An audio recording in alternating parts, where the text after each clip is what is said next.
Hello student, आप सभी का मेरे चैनल पर बहुत बहुत स्वागत है। आज हम डिस्कस करेंगे गवर्नेंस। तो स्टार्टिंग में हम क्या करेंगे कि गवर्नेंस से रिलेटेड जितने भी इम्पोर्टेंट फैक्ट्स हैं वो जान लेंगे, क्योंकि एग्ज़ाम में यही सब पूछे जाते हैं। ये सारे जो पॉइंट्स हैं ये बहुत ही ज़्यादा इंपॉर्टेंट पॉइंट्स हैं। फिर उसके बाद हम स्टार्टिंग में हम क्या करेंगे, जैसे अभी हमने शेड्यूल पढ़ा है, फिर गवर्नेंस, फिर पार्ट्स, आर्टिकल जो इम्पॉर्टेंट है उसको हम पढ़ लेंगे। जैसे संविधान संशोधन है, जो इम्पोर्टेंट संविधान संशोधन है उसको पढ़ लेंगे। फिर उसके बाद हम सभी को डिटेल में पढ़ेंगे, क्योंकि इम्पॉर्टेंट फैक्ट्स ही ज़्यादातर पूछे जाते हैं, तो ज़्यादा फोकस हम इम्पॉर्टेंट फैक्ट्स पर ही करेंगे। तो हम स्टार्ट करते हैं। गवर्नेंस में है, हम पढ़ेंगे राष्ट्रपति। तो हमने इसको कॉलम वाइज डिवाइड किया है। यहाँ पर पद है चुनाव, उम्र, शपथ, अनुच्छेद, कार्यकाल और त्यागपत्र। जैसे हम पढ़ते हैं राष्ट्रपति, तो जो राष्ट्रपति का चुनाव होता है वो अप्रत्यक्ष रूप से होता है। इसमें जो पार्टिसिपेट करते हैं वो लोकसभा प्लस राज्यसभा प्लस विधानसभा के निर्वाचित सदस्य होते हैं। इसमें मनोनीत सदस्य नहीं होते हैं। आप ये सोचोगे कि जो निर्वाचित और मनोनीत सदस्य होते हैं उनका क्या डिफरेंस होता है। तो हमें पता है कि जो लोकसभा है उसमें 2 मनोनीत सदस्य होते हैं और राज्यसभा में 12 मनोनीत सदस्य होते हैं। तो जो निर्वाचित होते हैं उनका चुनाव होता है, वो इलेक्ट किए जाते हैं इलेक्शन के थ्रू। लेकिन जो मनोनीत होते हैं वो राष्ट्रपति द्वारा चुने जाते हैं। तो जब राष्ट्रपति का चुनाव होता है तो जो मनोनीत सदस्य होते हैं वो चुनाव में पार्टिसिपेट नहीं करते हैं। राष्ट्रपति के लिए जो मिनिमम एज है वो 35 वर्ष होनी चाहिए।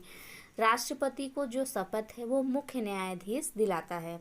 राष्ट्रपति पद का उल्लेख आर्टिकल 52 में किया गया है और राष्ट्रपति का जो कार्यकाल है वो 5 वर्ष का होता है। राष्ट्रपति त्यागपत्र जो है उपराष्ट्रपति को देता है। ये था राष्ट्रपति के बारे में इम्पोर्टेंट फैक्ट्स। अब हम बात करते हैं उपराष्ट्रपति। उपराष्ट्रपति का जो चुनाव होता है वो अप्रत्यक्ष रूप से होता है। इसमें लोकसभा प्लस राज्यसभा के सभी निर्वाचित और मनोनीत सदस्य पार्टिसिपेट करते हैं। उपराष्ट्रपति के लिए मिनिमम एज होनी चाहिए 35 वर्ष।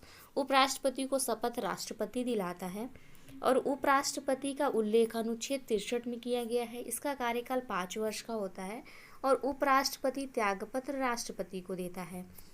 प्रधानमंत्री का जो चुनाव है वो प्रत्यक्ष रूप से होता है। हम पहले ये आपको बताते हैं प्रत्यक्ष और अप्रत्यक्ष चुनाव क्या होता है।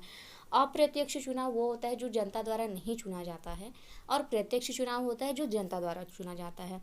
तो प्रधानमंत्री का चुनाव प्रत्यक्ष होता है। मिनिमम एज होनी चाहिए 25 वर्ष। इसको प्रधानमंत्री को शपथ दिलाते हैं राष्ट्रपति। प्रधानमंत्री पद का उल्लेख आर्टिकल 74 में किया गया है। इनका कार्यकाल 5 वर्ष का होता है और ये त्यागपत्र अपना राष्ट्रपति को दे सकते हैं। मुख्य न्यायाधीश, इनका जो इलेक्शन है वो अप्रत्यक्ष रूप से होता है। मुख्य न्यायाधीश के लिए मिनिमम एज नहीं है, मैक्सिमम एज है, मतलब 65 वर्ष की आयु तक ये अपने कार्यकाल को संभाल सकते हैं। इन्हें शपथ राष्ट्रपति दिलाता है। इसका उल्लेख आर्टिकल 124(1) में किया गया है। इनका कार्यकाल क्या है, 65 वर्ष की आयु पूरी होने पर ये अपना इस्तीफा दे सकते हैं या तो इनका कार्यकाल समाप्त हो जाता है। फिर उसके बाद है त्यागपत्र। ये अपना त्यागपत्र राष्ट्रपति को दे सकते हैं। राज्यपाल को जो चुनाव है वो अप्रत्यक्ष रूप से होता है।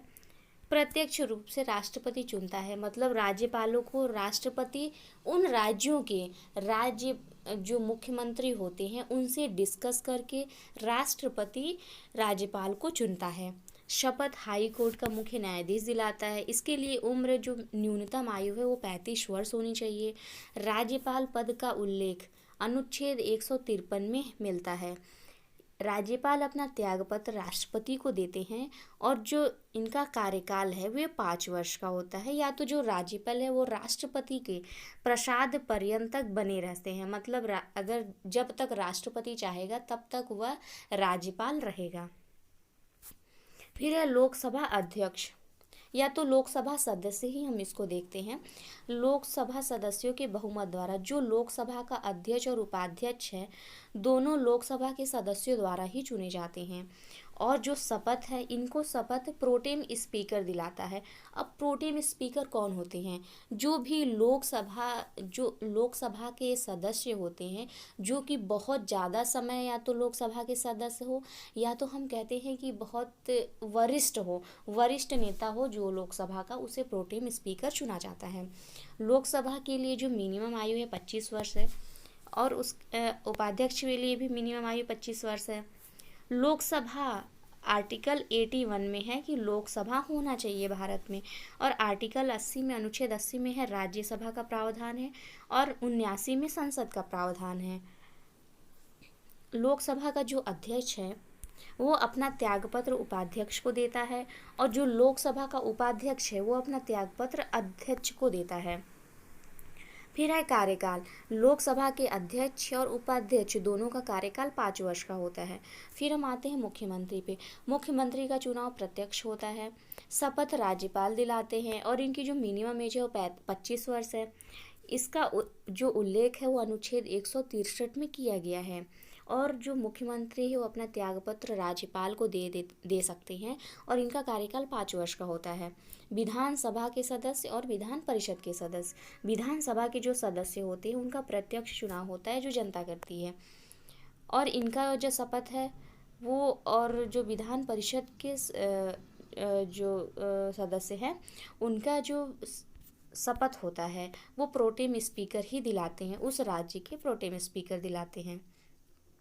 फिर है 25 वर्ष। जो विधानसभा के सदस्य हैं उनकी जो मिनिमम एज है वो 25 वर्ष है, और विधान परिषद के सदस्यों की मिनिमम एज होनी चाहिए 30 वर्ष।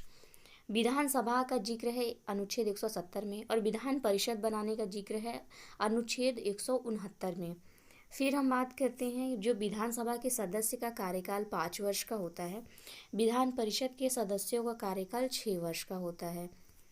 ये था जितने भी गवर्नेंस है, सेंट्रल गवर्नेंस या तो फिर स्टेट गवर्नेंस, उसके इम्पॉर्टेंट फैक्ट्स हैं।